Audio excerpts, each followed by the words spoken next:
ایک بندے نے مجھے کہا فضائل اعمال ضعیف حدیثوں سے بھری پڑی ہے. میں نے کہا پکا رہنا, ذرا پکا رہنا, میں تیرا علاج کر رہا ہوں اصول حدیث سے. بھری پڑی ہے؟ کہتے جی. میں نے کہا اس کا معنی بہت سی ہیں؟ کہتے جی بہت سی ہیں. میں نے کہا آؤ ذرا, حدیث ضعیف کا مسئلہ کیا ہے؟ ان الحدیث تلقته الامة بالقبول يعمل به الصحيح حتى انه ينزل منزلة المتواتر.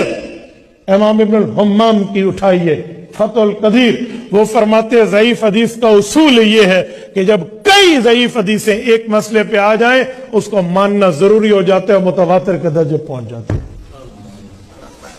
اور تو ہمیں کہہ رہا ہے ضعیف ہے, اور تو کہہ رہے جی خدا کے بندے. او میں ایک حدیث اور شریف اور سناتا ہوں.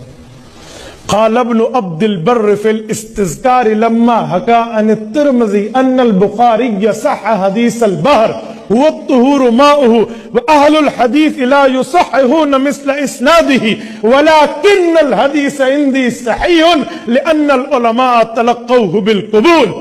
استذکار یہ شرح ہے موطئ امام مالک کی, اس کو لکھا ہے امام قاضی ابن عبد البر مالکی رحمہ اللہ, المتوفى 463 ہجری, آج سے 1000 سال پہلے کا محدث ہے. وہ لکھتا ہے کہ ہمارے مذہب اسلام میں ضعیف حدیث کا مطلب یہ ہے اگر اسے علماء قبول کر لیں وہ تو صحیح ہو جاتی ہے.